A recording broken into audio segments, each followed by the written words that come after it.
नमस्कार दोस्तों, स्वागत है आप सभी का आपके अपने YouTube channel study with Pratyush में। गाइस, जनवरी का करंट अफेयर हम पढ़ रहे हैं और इसमें आज का हमारा टॉपिक है कुछ नई रामसर साइट्स जो इंडिया में जुड़ी हैं। रामसर कन्वेंशन ने भी डिक्लेयर किया है कि 10 नए वेटलैंड यानी कि आर्द्र भूमि इंडिया में जुड़ी हैं। तो अब ये संख्या पूरी हो गई है 37, क्योंकि पहले जो संख्या थी हमारे यहाँ थी वो 27 थी, 10 बढ़ गए तो अभी नंबर हो गया है 37। अब अगर बात करें कि रामसर कन्वेंशन असल में क्या है, तो एक इंटर गवर्नमेंटल ट्रीटी यानी कि संधि है जो कि एक तरीके का फ्रेमवर्क प्रदान करती है कि आप अपने सभी वेटलैंड्स को लोकल और नेशनल एक्शन और साथ ही साथ अंतर्राष्ट्रीय कोऑपरेशन, इंटरनेशनल कोऑपरेशन के ज़रिए कैसे उसका बुद्धिमत्तापूर्वक संरक्षण कर सकते हैं। तो ईरान की एक जगह है रामसर, वहीं पर वेटलैंड से रिलेटेड एक कन्वेंशन हुई थी 1971 में, और ऐसे आप याद कर सकते हैं कि 1971 में हुई और 171 इसके मेंबर हैं। तो कॉन्ट्रैक्टिंग पार्टीज़ जो हैं 171 है। रामसर कन्वेंशन में कुछ 6 इंपॉर्टेंट ऑर्गेनाइजेशन पार्टनर्स हैं। उसमें bird life international, IUCN, IWMI, वेटा इंटरनेशनल, WWF और WWT भी आते हैं। तो अगर यहाँ पर एक जो यक्ष प्रश्न होता है वो ये है कि वेटलैंड असल में होते क्या हैं, तो इसकी बहुत आपको कॉम्प्लेक्स बहुत जगह पे डिफिनेशन मिलेगी। सीधा समझिए ये कि ये एक तरीके के इकोसिस्टम हैं। अब ऐसे इकोसिस्टम जो कि फ्लडेड विद वाटर होते हैं, मतलब इसमें वाटर जो है वो बहुत इंपॉर्टेंट है, वाटर इसमें बहुत ज़्यादा होता है। अब ये वाटर परमानेंटली भी हो सकता है और सीजनल भी हो सकता है। तो अगर इसमें वाटर है तो ये वाटर बॉडीज से कैसे अलग है कि कोई एक जल राशि है, कोई एक वाटर बॉडी है और एक तरफ वेटलैंड है, तो ये कैसे अलग है? तो ये अलग होते हैं अपने वेजिटेशन और प्लांट्स के बेसिस पर, कि जो वेजिटेशन प्लांट्स ये यहाँ पर अडाप्ट कर लेते हैं, यहाँ पर बढ़ते हैं, वो वाटर बॉडीज़ में नॉर्मल आपको नहीं मिलते हैं। तो इसलिए वेटलैंड की इंपॉर्टेंस ज़्यादा बढ़ जाती है। साथ ही साथ वाटर को प्यूरीफाई करने में, स्टोरेज करने में और बहुत तरीक़ों में वेटलैंड बड़ा इंपॉर्टेंट होता है। कुछ नाम जान लीजिए, जैसे कि स्वाम्स, मार्श एरिया दलदली भूमि, बॉग्स, फेंस, मैनग्रूव का नाम आपने सुना होगा, तो मैनग्रूव ये भी एक तरीके का ये है। लेक्स वगैरह ये भी वेटलैंड में आती हैं। लास्ट इंपॉर्टेंट चीज़ वेटलैंड के बारे में यहाँ पर ये कि 3 तरह का अगर इसको माने तो एक है फ्रेश वाटर, एक है ब्रैकिश वाटर, मीनिंग बता रहा हूँ अभी, और एक है सॉल्ट वाटर। तो इसमें फ्रेश वाटर का मतलब साफ़ पानी जिसमें सॉल्ट नहीं है। ब्रैकिश वाटर का मतलब कि जो साफ़ भी नहीं है बिल्कुल और बिल्कुल खारा भी नहीं है, बीच का जो है उसको हम ब्रैकिश वाटर बोल रहे हैं। और सॉल्ट वाटर का मतलब तो सॉल्टी होता ही है। तो आगे अब देखते हैं 10 साइट्स जो हैं वो कौन सी हैं। ये साइट्स देखने से पहले आप ये ध्यान देंगे कि जैसे मैंने बताया वेजिटेशन प्लांट्स, तो यहाँ पर एक और चीज़ इंपॉर्टेंट है बर्ड्स या कुछ ऐसी स्पीशीज़, ऐसे एनिमल्स या फिर बर्ड जो कि इस वेटलैंड पर डिपेंडेंट हैं या इससे रिलेटेड हैं। वो माइग्रेटरी बर्ड्स भी हो सकते हैं जहाँ पर रुकती हैं आके, और कुछ और तरीके के भी हो सकते हैं। तो मैं आपको ये इमेज दिखा दूं और पहले सबके नाम बता दूं। पढ़ाते हुए बीच बीच में नाम बताने में बहुत डिस्टर्बेंस होता है। तो ये दियोलाली मिनो फिश है। ये फिश से आप इसको समझ जाएंगे। ये जो आप देख रहे हैं जा रहा है, ये है इंडियन वल्चर। इंडेंजर्ड जो स्पीशीज़ हैं, खतरे में जो हैं या माइग्रेटरी हैं, उनका यहाँ पर नाम लिया गया है। ये वाइट रम्ड वल्चर है और ये इंडियन वल्चर है। यहाँ पर ये देखिए वाइट है तो इसको वाइट रम्ड बोल रहे हैं। ये इजिप्टियन वल्चर है। अगले जो स्लाइड की इमेज में हमारा है वो देख लेते हैं क्या है। ये जो आप ऊपर देख रहे हैं राइट साइड पे, ये गूस है। देखिए गूस और डक, ये बेसिकली एक है। इंडिया में तो डक ही बोला जाता है, गूस कोई नहीं बोलता। लेकिन जो थोड़ी लार्ज डक होती हैं उन्हीं को गूस बोलते हैं और डक बेसिकली स्मॉल होती हैं। यहाँ पर आपको साइबेरियन क्रेन भी दिख जाएगा और साथ ही साथ आपको ये डॉल्फिन भी यहाँ पर दिख जाएगी, इंडिया की डॉल्फिन। ये एक पलाशस फिश ईगल है, इसका नाम है पलाशस फिश ईगल, और ये आपका नॉर्मल जो क्रेन है वो है। तो ये सारी चीज़ें आपने देख ली। अब इमेजेस में आपको एक आइडिया लग गया कौन सा क्या है। अब हम देखते हैं कौन कौन सी साइट्स हैं और इनमें से कौन सा कहाँ पाया जाता है। सबसे पहला नाम हमारे पास यहाँ पर है नांदूर माधमेश्वर। ये महाराष्ट्र का पहला रामसर साइट है। ये गोदावरी और कांडवा नदी के जहाँ पर कॉन्फ्लुएंस है, जहाँ मिलती हैं, वहाँ पाया जाता है। और ये क्रिटिकली इंडेंजर जो स्पीशीज़ हैं, जैसे कि देवलाली मिनो फिश जो मैंने दिखाई, इंडियन वल्चर जो वाइट रम्ड वाइट गले पे था वल्चर, वो ये तीनों यहाँ पर पाए जाते हैं। अगला नाम आता है समन बर्ड सेंचुरी, जो कि मैनपुरी यूपी में है, यहीं पर है बगल में। तो ये एक सीजनल ऑक्सबो लेक है जो कि गंगा के फ्लड प्लेन में पाई जाती है। ऐसे प्लेन जहाँ पर फ्लड्स आते रहते हैं, गंगा फ्लड प्लेन में पाई जाती है। और ये एक विंटरी साइड है कई माइग्रेंट बर्ड्स के लिए, जैसे कि ग्रे लैग गूज, जो हमने गूज का नाम लिया था, जो बत्तख से थोड़ा सा बड़ा होता है, डक से बड़ा होता है, वो ग्रे लैग गूज यहाँ पर पाया जाता है। अगला नाम आता है नवाबगंज बर्ड सेंचुरी, जो कि उन्नाव में है, लखनऊ कानपुर के बीच में उन्नाव में है। तो एक शैलो मार्शलैंड है और ये अपने यहाँ होस्ट करता है, मतलब ये एक जगह प्रोवाइड करता है साइबेरियन क्रेन्स के लिए, जो माइग्रेटरी बर्ड स्पीशीज़ है और यहाँ पर विंटर में स्टे करने के लिए एज अ शेल्टर के लिए आते हैं। अगला नाम आता है समसपुर बर्ड सेंचुरी, जो कि रायबरेली यूपी में अगेन है।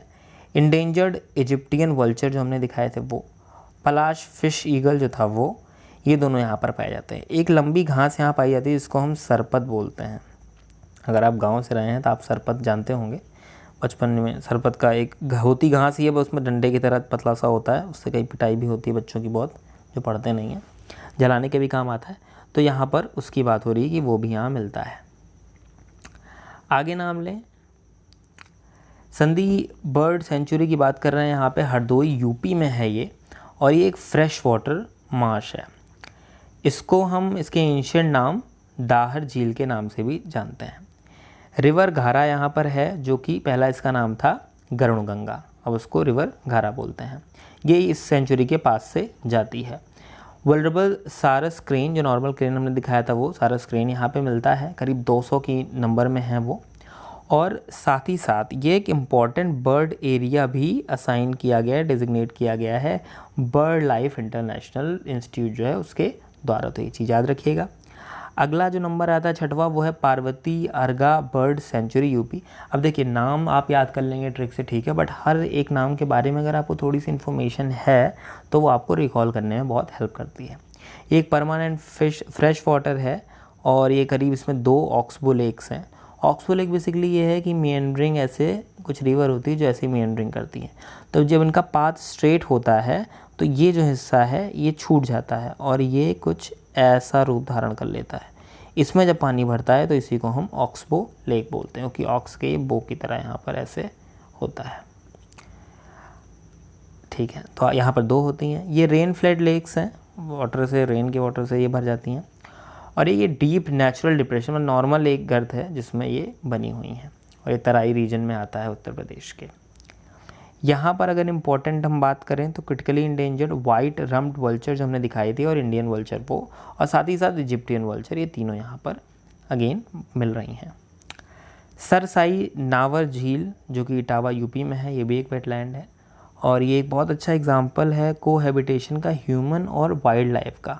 जैसे कि जो फार्मिंग प्रैक्टिसेस हैं इस एरिया में, वहाँ पर जो वाटर बर्ड्स हैबिटेट्स हैं वो बड़ा रोल प्ले करते हैं। वाटर बर्ड का मतलब ऐसे बर्ड जो बेसिकली रिवर, पॉन्ड या लेक्स या ऐसे किसी वाटर बॉडी पर डिपेंडेंट हो अपने सर्वाइवल के लिए।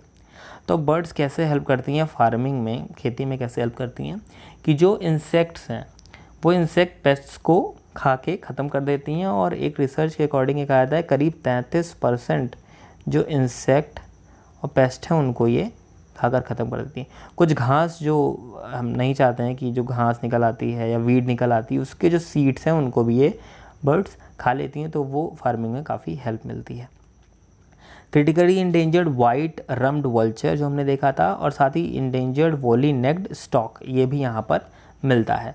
आगे हम बढ़ते हैं तो देखते हैं अगला नंबर, ये मुझे हमने देख ली थी, अगला नंबर देखते हैं तो ब्यास कंजर्वेशनल रिजर्व है जो कि पंजाब में है। वो 3 यहाँ पंजाब में आपको मिलेंगे, 6 यूपी में है और एक आपका महाराष्ट्र में है। तो आप याद रखिएगा 6 यूपी में है जो नए जुड़े हैं, 3 पंजाब में है तो ये 9 हो गए, और एक आपका महाराष्ट्र में है। इस तरीके से याद करने में थोड़ा सा ईजी रहेगा। ब्यास कंजर्वेशन रिजर्व जो कि पंजाब में है, नाम से ही आप जान रहे हैं। ये रिजर्व जो है only known population in India of the endangered Indus river, मतलब कि जो इंडस रिवर डॉल्फिन है, एक गंगा रिवर डॉल्फिन है यहाँ पर और एक इंडस रिवर डॉल्फिन है, जो भी हमने आपको दिखाई थी ये इंडस रिवर डॉल्फिन है। अगर मैंने गलती से गंगा रिवर बोल दिया हो तो सॉरी।